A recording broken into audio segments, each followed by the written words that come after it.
ಬೆಳಗಾವಿಯ Maratha light infantry regiment ಸೆಂಟರ್ನಲ್ಲಿಂದು ಅಗ್ನಿವೀರ ಸೈನಿಕರ ನಿರ್ಗಮನ ಪಥ ಸಂಚಲನ ನಡೆಯಿತು.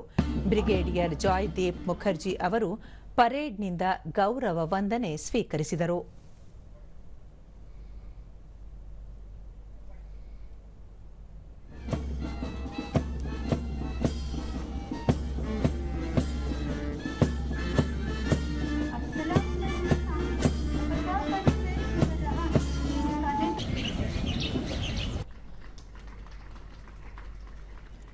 ಆರುನೂರ 59 ಅಗ್ನಿವೀರರು ಕಳೆದ 31 ವಾರಗಳ ಕಾಲ ವಿವಿಧ ಸೈನಿಕ ತರಬೇತಿ ಪಡೆದಿದ್ದಾರೆ.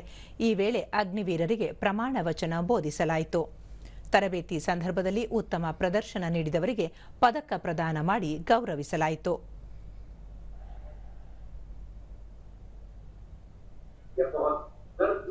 ಬಳಿಕ ಬ್ರಿಗೇಡಿಯರ್ ಜಾಯ್ದೀಪ್ ಮುಖರ್ಜಿ, ಭಾರತೀಯ ಸೇನಾ ವ್ಯವಸ್ಥೆಗೆ ಐತಿಹಾಸಿಕ ಸ್ಥಾನಮಾನವಿದೆ. ಸೈನಿಕ ತರಬೇತಿ ನೀಡುವಲ್ಲಿ ಈ ಕೇಂದ್ರವು ಅತ್ಯುತ್ತಮ ಪಾತ್ರ ವಹಿಸಿದೆ. ತರಬೇತಿ ಪಡೆದಿರುವ ಸೈನಿಕರು ಆತ್ಮಸ್ಥೈರ್ಯದಿಂದ ದೇಶ ಸೇವೆಗೆ ಮುಂದಾಗಬೇಕು ಎಂದು ತಿಳಿಸಿದರು.